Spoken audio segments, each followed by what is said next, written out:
Hey everybody, how's it going? I saw a video get posted to Alan's channel recently, Metro Manhattan Office Space.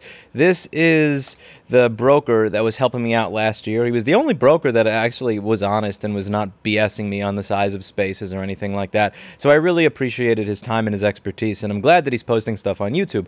I enjoy his perspective because, for lack of a better word, most of my real estate experience and videos are just person in an Under Armour shirt going, why so expensive? And then he actually goes through to explain how the industry works, how it got there, what it is you're paying for. And yeah, it may make you want to throw up in your mouth a little bit, but you do learn something from listening to his perspective, and I appreciate his perspective. Here he's talking about industry city rezoning. So for those of you who don't live in New York City, there is a neighborhood in Brooklyn called Sunset Park. It's one of the very few last remaining of somewhat affordable places. I remember when I was looking to move into a new apartment 10 years ago, you could get a one-bedroom for $1,000 a month that wasn't garbage in Sunset Park, and you'd be 35-minute commute from Midtown Manhattan. So if you worked in the city and you weren't rich, well, this is one of the places where you wouldn't need to have 3 or 4 roommates in order to actually live if you're making a normal wage. So there is a project called the Industry City Rezoning, and I will give you a link to that down here. This is from Spectrum News. And it says, Industry City Rezoning Plan Scrapped After Opposition. The person who was one of the heads of the opposition was a city council member, Carlos Menchaca, and you could see he has a presentation over here where he goes over why, what they said it would do and why it's bad. Seems like his PowerPoint skills are about as on point as mine. And you could see what he pretty much outlines what they want: to build higher, build on all their property, build more buildings, have more retail, hotels, university, office buildings, and build higher so you make more use of the space. He says over here, for education, maybe. Local hiring, maybe. Rents and eviction, is this helpful for that? No. Is it helpful for housing quality? No. Will it protect manufacturing? No. Where does he stand on it? No. And the feeling seems to be for this rezoning project is that it will attract new jobs, but it's going to bring people to the neighborhood. It's not going to be hiring from the neighborhood. So you're going to be building a lot of hotels. You're going to be building office space, luxury, high-end retail. These are probably not jobs that are going to go to the people that live in that neighborhood. They're going to be jobs that people move to that neighborhood for. And as a result, it's going to drive up the cost of the very limited housing stock in that neighborhood, which is what people are opposed to. So if you're living there now and you're paying $1,600 or $1,800 in rent for an apartment from 1935, you're probably not very happy with that. But sadly, in New York City, that's still, I hate saying this, it makes me want to throw open my mouth saying this, a deal. Have your studio or your one-bedroom 40 minutes from Manhattan for $1,700 a month in your 100-year-old building that's falling apart. You don't want to lose that. And what winds up happening is the tenants will wind up having their rent increased, or there will be incentive for landlords to say, well, you know what, we were going to renew your lease, but nah, we want to get those people from the luxury retail to live here. And they jack up the price of that garbage apartment from $1,700 to $2,500, which is what's been happening in neighborhoods like Williamsburg and Greenpoint, and now starting with Bed-Stuy. Who am I kidding starting? It's been starting since like a year after I moved here over 10 years ago. And that pisses off people in the area. There is this fundamental disdain when you live someplace and you are working 40 hours a week. Your 40 hours a week, if you're lucky, makes you maybe $2,000. Your apartment rent is $2,000, so you have to live with a roommate just to live there, and you're in a place that's 100 years old and tiny. To have your rent increased or be forced out by people that you don't know, you didn't meet, you didn't grow up with, that have decided to move to that neighborhood for the new jobs. I understand the resentment that people feel when you see your block fill up with Dwayne Reed, Starbucks Chase, Dwayne Reed, Starbucks Chase, Dwayne Reed, Starbucks Chase, and so on and so forth. And I understand what that is like. I understand why people are aggravated at it, and I understand why they would push away from this. At the same time, I see a lot of people comparing this to the Amazon headquarters. And I think that's not apt at all. With the new Amazon headquarters, The reason that you had a lot of people in New York City that were opposed to it is because in New York City, you have very high taxes on businesses and high rents and so on and so forth, and they were willing to give Amazon deals that they were not willing to cut for everybody else. So if you're, let's say, a component-level repair shop paying people, 20 to 40 bucks an hour, and you don't get a tax break. But this place that already is a multi-billion-dollar company, you get a tax break. So if you're making the argument that New York City taxes are too high, I agree with you there, 100%. Our city budget is insane.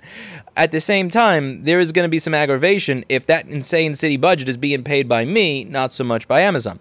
And as Scott Galloway has pointed out in the past, Amazon started to bring those jobs to New York City anyway without getting the tax break and without creating a new headquarters here. He called de Blasio and Cuomo the worst poker players of all time, and I kind of agree with virtually anybody who's bashing de Blasio or Cuomo, regardless of what side of the political spectrum they're on, because let's face it, most people who live in New York hate these people, rightfully so. And the thing here that gets me is, with the Industry City project, it doesn't look like, to my knowledge, they were asking for tax breaks. It doesn't look like they were asking for subsidies. They wanted to pay their own way. They wanted to pay taxes on every piece of development they were doing, and they were still opposed. Now, a lot of people are saying, well, the reason the opposition happened is because they don't want to be pushed out of their neighborhood. We need affordable housing. We need to preserve or create new affordable housing. And I understand why people in that neighborhood want that. Why would they vote in favor of a project that is going to cause them to probably wind up leaving their neighborhood?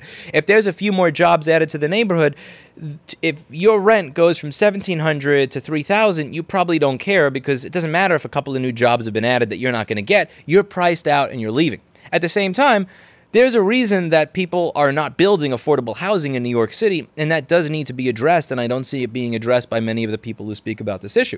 So, just one example. I go around with my little camera, and again, I'm not trying to bring bias into it. I'm not trying to bring outside, I'm not trying to bring, some sort of spin to it. It's, look at what you get, look at what they're asking. So, just for stuff like this. This here is a parking spot. I said it was a lot because that's what they claimed. This is a few blocks from me. This is a parking spot in what's not considered, some sort of top-tier New York City neighborhood. It's Bed-Stuy. I've lived here for about 12 years now. Again, I'm not saying it's the worst neighborhood in the world, but it's not a top-tier neighborhood either. They went over $1 million for this. This is a parking spot. And if you want to do any sort of building here, as anybody who followed my stuff with contractors knows, I had someone who wanted $150,000 for a room. A room. To fix the walls, redo the drop ceiling that doesn't look nice, not even take out the shitty floor, just pave over the shitty floor and put something on top of it so that you can't see it and encapsulate it. $150K. Many of the contractors that I spoke with were completely upfront with me about how they would be avoiding permits. And I'm not talking about unlicensed contractors. I'm talking about contractors that were happy to show me their license, that they were bonded and insured, that would meet with me at this location at 124 West 30th Street when I considered taking it as a store. They would meet with me and say, okay, so here's what we're going to do. So getting a permit to actually make this nice is going to be very expensive, very difficult, going to take a lot of time, going to cost you a lot of money. So here's what we're going to do. We're going to build a fence in the front. We're going to get a permit to build that fence, which is really easy, and that fence is going to keep everybody out, and when some building inspector walks by, they'll say, oh, there's a permit there, that's fine. And then we're going to do the actual work on the inside that nobody's going to see so that we can get started. The reason I'm bringing this up is because the way that construction works in New York City, it is so convoluted that even the people that have decent ratings, that are licensed, are insured, are bonded, do have something to lose by doing things improperly. Before even taking me aside and going, hey, do you want to do this all in the up and up, or, are you looking to save money? Before they even have that conversation, their standard sales pitches, we're going to build this shit so that the building inspector cannot see what we're doing because we're not getting permits. And you have to understand that when the city's Department of Buildings and entire procedure and bureaucratic way of dealing with building anything is that much of a clusterfuck that they don't even take you aside and go, hey, how are you looking to do this project? They just straight up with the sales pitch, oh, hey, how's it going? Here's my full name. Here's my license. Here's my insurance. So here's how we're going to be fucking over the city today when we build this property. You have to understand that there's a reason that it's impossible to build affordable housing in New York City. And just listen to the quote that this guy gave, and look at the prices of land. Again, I record this on a regular basis. This is a piece of this is a parking spot that's over $1 million. You cannot build apartments in this area where you're going to be charging people $1,000 a month. Nobody is going to do that. And if a company comes along that is not asking for tax breaks, that's not saying subsidize my new retail development, that doesn't want a lower percentage in taxes or anything, it's like, I'm going to pay my own way to build here, you got to understand that they're probably not going to want to build housing in this environment. And for people like me that have lived in New York City my whole life, my mind is blown when I will go on Zillow or LoopNet and I'll see stuff in places like Indiana where it's $350,000 for new construction. It's like, wait, I'm sorry, is that a typo? Are there dead pixels on my screen? That can't be right. $350,000 to build something new. So it's new construction. And granted, I didn't inspect it in person. Maybe it's Eugene construction. Looks nice. Not like I know the difference. But the point is they can actually build a house from the ground up with new stuff, paying whatever wages they have to pay to do it. And they can sell that house for over like the $300,000 to $400,000 range, which for your average working class person is actually attainable. Whereas in New York City, if they're doing new construction, it is so insanely expensive that they need to cater to the ultra-rich. There is no option to cater to middle-class people because you will never make your money back. So what they have to do is they have to strike these deals where they go, okay, we'll let this number of people who can only afford maybe $1,500 a month live in our building, but we need this amount of rich people to live here because that's the only way we can afford to build something here. And I think that this is one of the issues that needs to be addressed at a low level before you address any of this other stuff. You can't expect reasonable housing to be built in the city when the system itself, for whatever reason, is such a mess that the average contractor I meet is literally telling me we are going to build a fence in front of your store and get a permit for that so that we're hiding what we're building inside.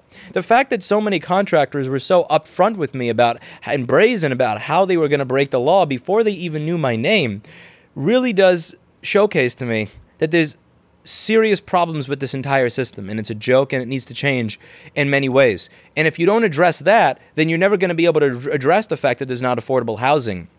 We're addressing the symptoms of the problem rather than the actual problem. So if someone wants to come along and build up more buildings, create more jobs in a neighborhood, create more stuff, we shouldn't hate that, but we do. We hate it because it's going to push people out because there's a limited stock of housing.